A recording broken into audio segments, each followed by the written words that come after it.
അപ്പോൾ ഇതുവരെ എന്നെ സബ്സ്ക്രൈബ് ചെയ്ത് സപ്പോർട്ട് ചെയ്ത എല്ലാവർക്കും നന്ദി. ഇന്നൊരു വാൾ ഡെക്കറാണ് കേട്ടോ ഉണ്ടാക്കാൻ പോകുന്നത്. അപ്പോൾ അതിനായിട്ട് ബ്രൗൺ കളർ ഒരു കളർ പേപ്പർ എടുത്തിട്ട് ചെറിയൊരു കാർഡ്ബോർഡ് പീസിലേക്ക് അതൊന്ന് ഒട്ടിച്ചെടുക്കുകയാണ്. നമുക്കൊരു ക്യാൻവാസ് വേണ്ടേ? ഇനി അതിൻ്റെ ഏറ്റവും അടിയിൽ ഇതേപോലെ ലൈൻ ഇട്ടിട്ട് കുറച്ച് ഗ്യാപ്പ് വിട്ട് കൊടുക്കണേ. അപ്പോൾ ഇനി നമുക്ക് ഡ്രോയിങ് തുടങ്ങാം. വരയ്ക്കാൻ അറിയാത്തവർക്കും സിമ്പിളായിട്ട് ചെയ്തെടുക്കാൻ പറ്റുന്ന ഒരു ഡ്രോയിങ് ആണ്.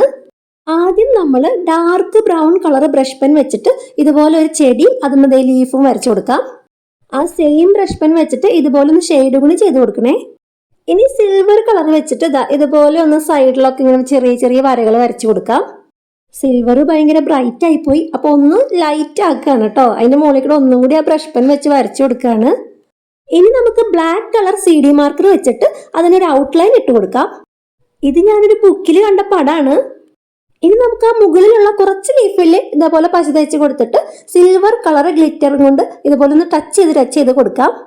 അപ്പം നമ്മുടെ പിക്ചർ ഇവിടെ റെഡിയായി. ഇനി നമുക്ക് ഫ്രെയിമായിട്ട് സെറ്റ് ചെയ്യണം. അതിനുവേണ്ടി കളർ പേപ്പറാണ് എടുത്ത് വെച്ചിരിക്കുന്നത്. ആ കളർ പേപ്പർ ഇതുപോലെ ഓരോന്നും ഇതുപോലെ റോൾ ചെയ്തെടുക്കാം. ഒരു 6 പേപ്പർ റോൾ കൂടി ഉണ്ടാക്കി എടുത്തിട്ടുണ്ട്. ഇനി അതിൽ സെന്ററിൽ ഇതേപോലെ കട്ട് ചെയ്തിട്ട് ഓരോന്നായിട്ട് ഒട്ടിച്ചു കൊടുക്കാം കേട്ടോ.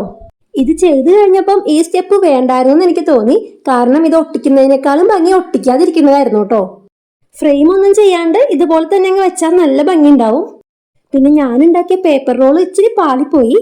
ഒരുപാട് നാളായിട്ടോ പേപ്പർ റോളൊക്കെ വെച്ചിട്ട് എന്തെങ്കിലും ചെയ്തിട്ട്. ഇനി ഞാൻ അതിന്റെ സൈഡിൽ മുത്തുകൾ വെച്ച് കൊടുക്കുകയാണ്. പിന്നെ ഞാൻ അതിന്റെ തണ്ടിനും കൂടി കുറച്ച് ഗ്ലിറ്റർ ഇങ്ങനെ തേച്ച് കൊടുക്കുന്നുണ്ട് കേട്ടോ. അപ്പൊ നമ്മുടെ വാൾ ഡെക്കർ ഇവിടെ പൂർത്തിയായി. എനിക്ക് അത്രയ്ക്ക് അങ്ങോട്ട് തൃപ്തി ആയില്ല. നിങ്ങൾക്ക് എങ്ങനെ ഇഷ്ടപ്പെട്ടോ എന്ന് കമന്റ് ചെയ്യട്ടോ. ഇത് ചുമരിലൊട്ടിച്ചിരിക്കുന്നതാണ്. ഇഷ്ടപ്പെട്ടാൽ ലൈക്ക് അടിക്കുക, പിന്നെ സബ്സ്ക്രൈബ് ചെയ്ത് സപ്പോർട്ട് ചെയ്യാട്ടോ. അപ്പൊ അടുത്ത വീഡിയോയിൽ കാണുന്നവരേക്കും ബൈ.